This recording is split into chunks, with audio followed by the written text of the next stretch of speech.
there isn't a solution. There isn't a solution, right? There's thousands, there's countless solutions, and that's part of Thrutopia too, is experimenting with the spectrum of those solutions. I'm Sanjana.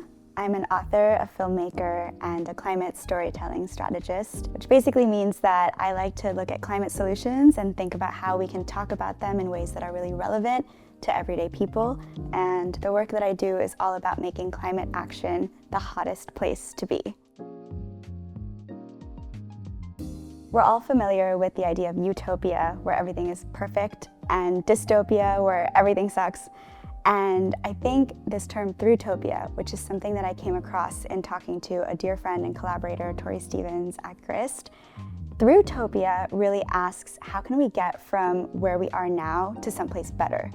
And I think it's a really exciting concept because it's about being really realistic. We're looking at the challenges that we face, but instead of feeling defeated in the face of them, we are thinking about how we can sort of problem solve in really creative and exciting ways. And it's kind of messy, it can be experimental, it can be iterative, but really it's just about participating and trying when it comes to a livable future on Earth. And the term was initially coined by a guy named Rupert Read, who is a British ecological philosopher and activist.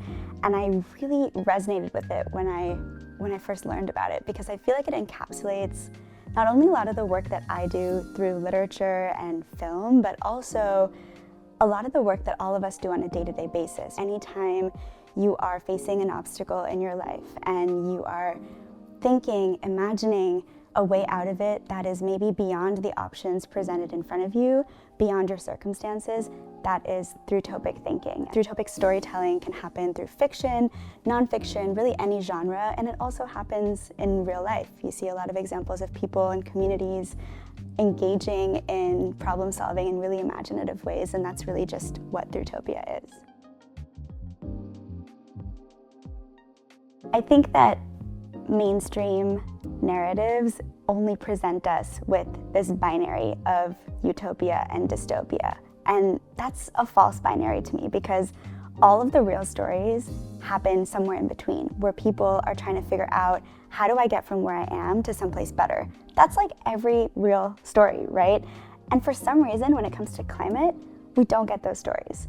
And I think that's what's really missing, because there's a certain advantage to keeping us in that binary, right? If we feel like there's only either everything's perfect, which seems unattainable, or everything sucks, which seems awful and paralyzing, then we just don't do anything. We're just always between these two things, and it's really hard to catalyze action.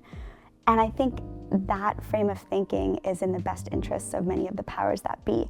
So Thrutopian stories, I think, really combat that, and they reclaim the narrative, where they're saying, you know what, there is so much more we can do. There are real solutions to real problems, and let's look both of those in the face. And when we do that, what we're doing is really potent, because we're proving that there are alternative ways of structuring our world and of meeting the challenges that we're facing as a society. There isn't a solution. There isn't a solution, right? There's thousands, there's countless solutions, and that's part of Thrutopia too, is experimenting with the spectrum of those solutions. And I think the role of the storyteller is to say, this is for the majority, and how can we saturate a mainstream that right now only has those two binaries? How can we saturate it with Thrutopian stories so that our culture shifts, and that people feel like this is a world in which I can participate in problem solving, right?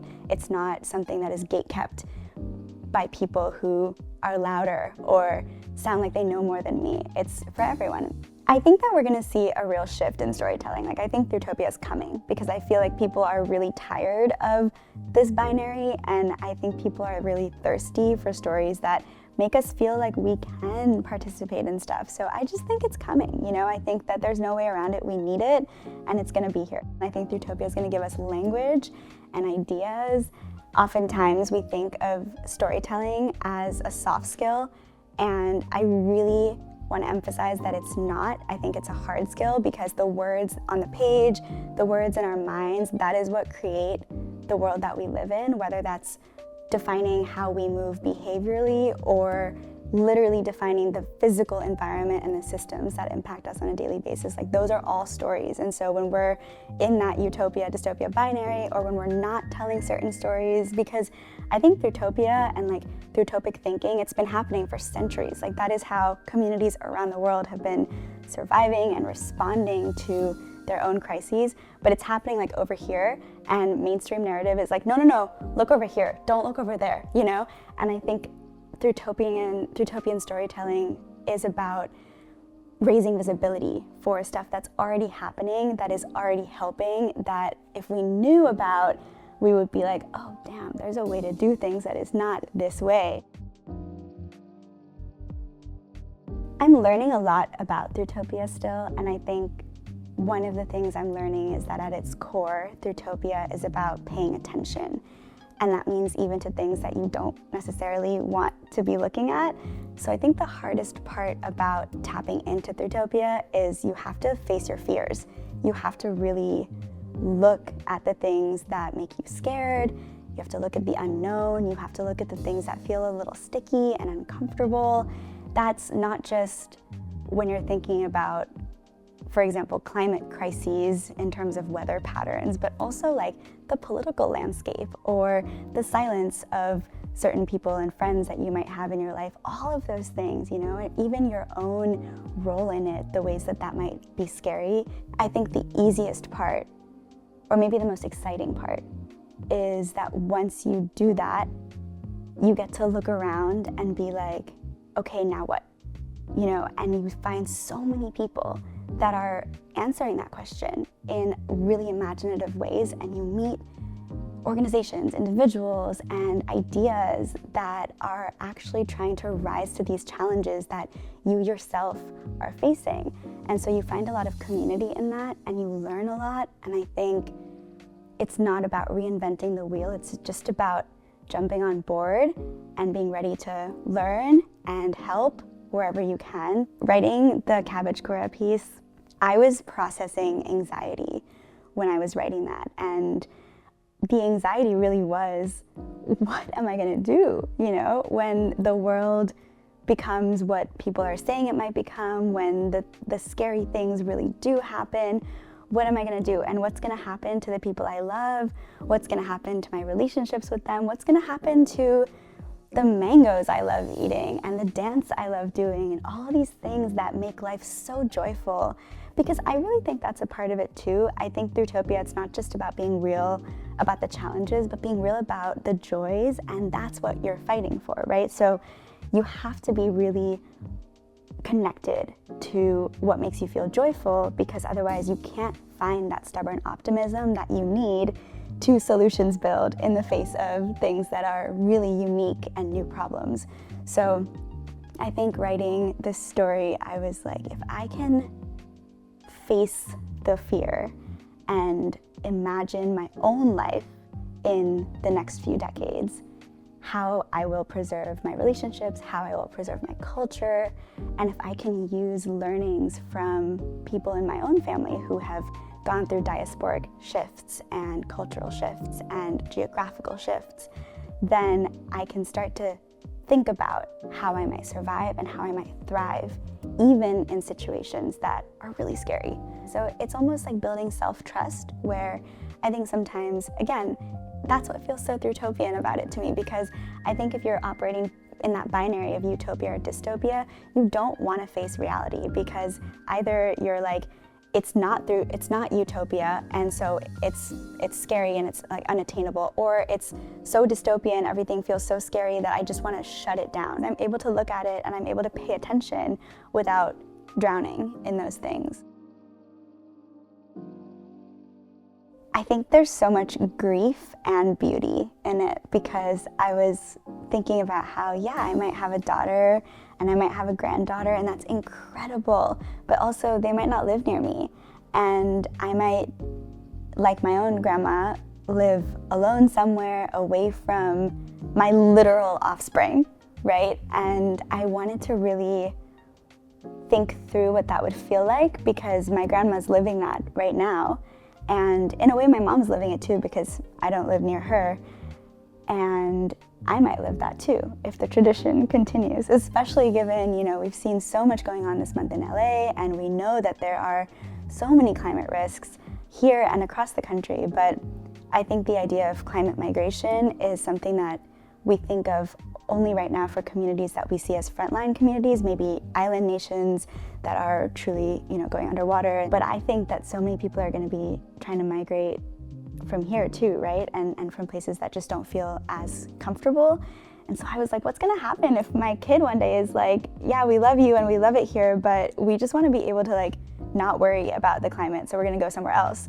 And I'm going to have to support that decision, and I'm going to have to decide if I go, because that's part of the tension in the story is my future daughter is like, come to where we are, the life is good here, you don't have to worry.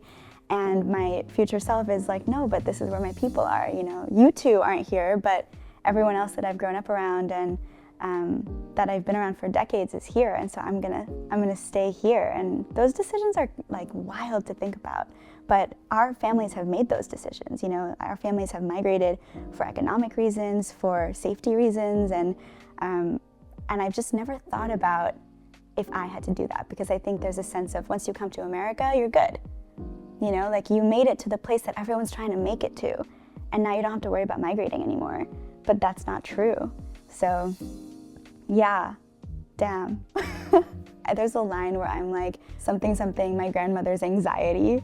And that's something that we don't really talk about like that in brown families, especially her generation. But it was sort of, I think it was a really bonding moment for us because I think she felt very seen. And I think at a certain point when we're trying to imagine solutions, we have to sort of let go and be like, this isn't going to be perfect, but it's better.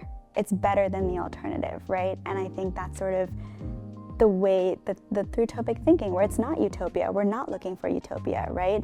I also think utopia is kind of a silly idea because it's like, who's utopia? Who's defining that, right? I don't want to live in a rich white man's utopia.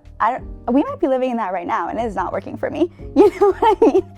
So I feel like that's what Thrutopia really is let's stay agile and dynamic as circumstances change, and let's find the best solution for now, not the only solution or the one and done perfect thing, but the thing that's just gonna make things a little bit better, And I think that's something whether it's parents or grandparents or ancestors more broadly, have done for hundreds of years in the face of really difficult systems, their own crises. I've danced my whole life. I grew up doing an Indian classical dance called Kathak, and it's something that I always come back to. I started when I was maybe 5 and danced until I was maybe 14, 15, took a long break, 8 years maybe, and came back to it as an adult. And it was really cool doing that because I realized that it hadn't left my body and it was something that I could rely on even though I had been away from it for so long. And I think that's part of why I wove it into the story, because it's something that my grandma and I have always really connected on. She'll sit there, in her apartment in India, 8,000 miles away from me, and just be watching videos of me dancing, which is so sweet. And I think it's just a way we connect. Kathak also, we do it barefoot, so it's a way of literally connecting with the ground under your feet. I really wove it into the story because I wanted to experiment with how it might save me in moments and decades and crises that feel really hard, like if I have a daughter and she moves away, or if the air quality is really scary, or if I can't grow the food I'm trying to grow. There's always a way to sort of come back into the body, come back into the culture, and remember that you're here, you're alive, and dance is a way to tap into that. So you're dancing in the future? I'm dancing in the future. I'm dancing all the way until I can't move my body anymore. I think that is what the future holds for me. There are so many questions I have in my mind, and I think that's why I try to storytell through Thrutopia, because I feel like it's a way to figure out what the future looks like. But I think whatever it is, it's something where we will lose things, right? There are things that might not be possible anymore, but the important thing is, who are we around and how are we able to connect with the people and things around us in a way that lets us move through the loss and find the things that are still there. and the joys that are still there and the things that are still accessible to us, and maybe even things that we unlock, right, that like weren't possible before.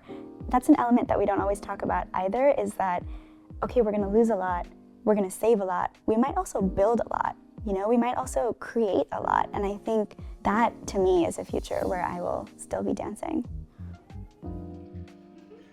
I think that sometimes that word is so hard to say.